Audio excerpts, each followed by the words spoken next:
Hey, you in trouble with the wrong people? Your bookie, your barber, your mother? Come on down to Mikey's Witness Protection Warehouse, where we hide you so good, even you won't find yourself. We got disguises for every situation. You want to vanish like a Vegas debt collector? Boom, we got the Gone in 60 Seconds special. Need a fresh start? We'll hook you up with a fake passport, a new name, and a job at a cannoli stand in Toledo. Frankie Two Forks. I was Frankie Two Forks. Now I'm Larry the plumber. Nobody suspects nothing, except maybe my accent. All our services come with a lifetime warranty or until the feds catch you, whichever comes first.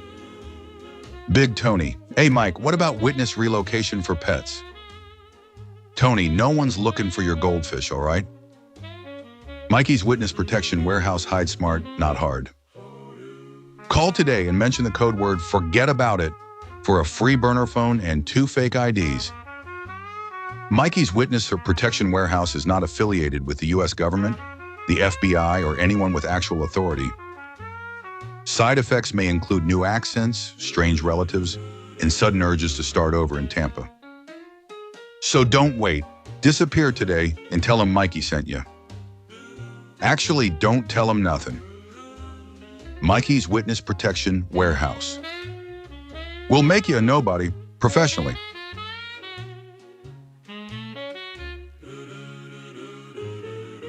Muggs, what the fuck you doing in there, you prick?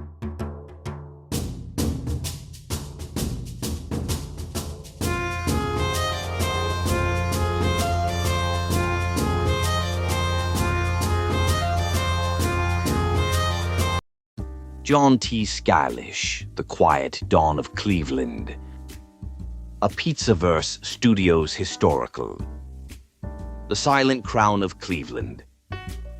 In the shadows of Lake Erie, in a neighborhood called Little Italy on Mayfield Road, a young kid named John Scalish learned the codes of loyalty, silence, and power.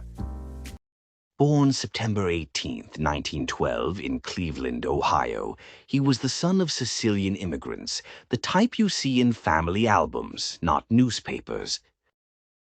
While other mob figures went for guns and headlines, Scalish went for control. No flashing lights, no open showdowns. He built his empire behind closed doors.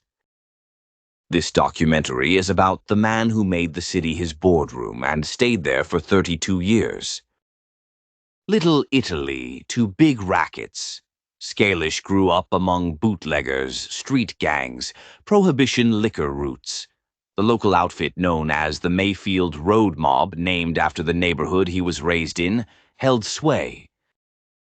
By the 1930s, he was already involved in gambling operations, construction's kickbacks, and labor rackets. Instead of shooting for the stars, he played the long game. When his predecessor, Alfred Polizzi, sometimes called Big Al, stepped aside around 1944-45, Scalish stepped up, officially boss of the Cleveland crime family from 1945 until his death in 1976. During his ascent, he made a key alliance with the Jewish-American syndicate in Cleveland, including figures like Mo Dalitz and others, forging multi-ethnic rackets a smart move. Empire of quiet profit. Once in power, Scalish transformed Cleveland into one of the most efficient crime families in America. Not the flashiest, but one of the most productive.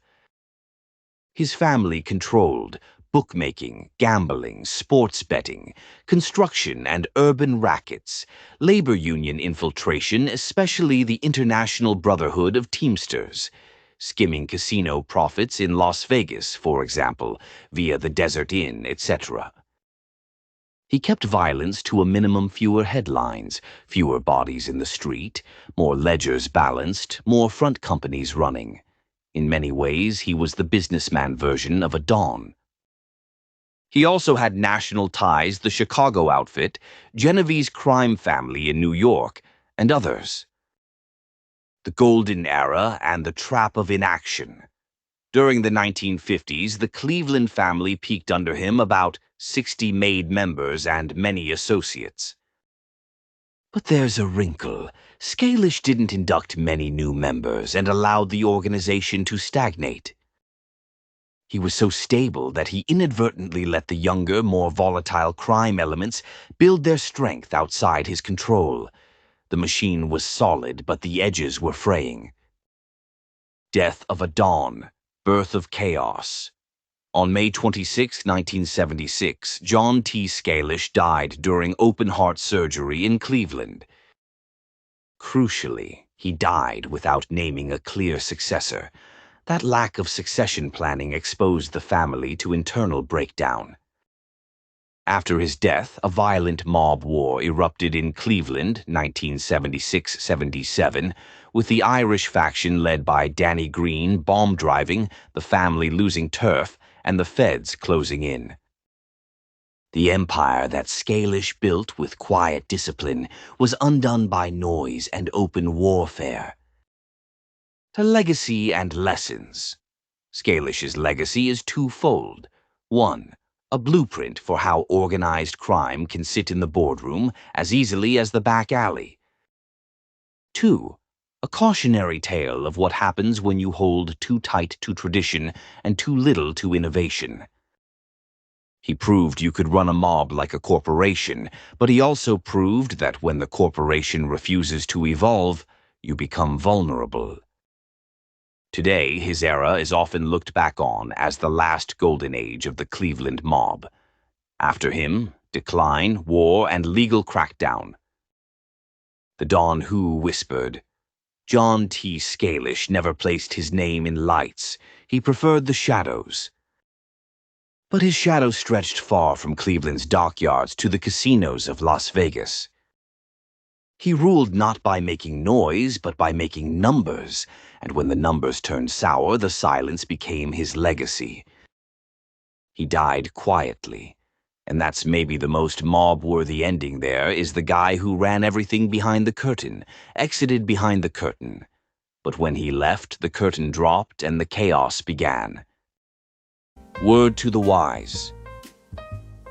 If you want to understand how power works in the shadows, look at John T. Scalish. He shows us that the real muscle in this game ain't the gun in your hand. It's the contract in your pocket. And maybe the greatest crime is thinking you don't need to pick a successor. A Pizzaverse Studios production. Written by Bambi Palermo. Subscribe for more true crime deep dives from the Midwest to the coast, from dusty highways to coffeehouse boardrooms. Because in the Pizzaverse, we don't rewrite history, we excavate it. Thanks for watching.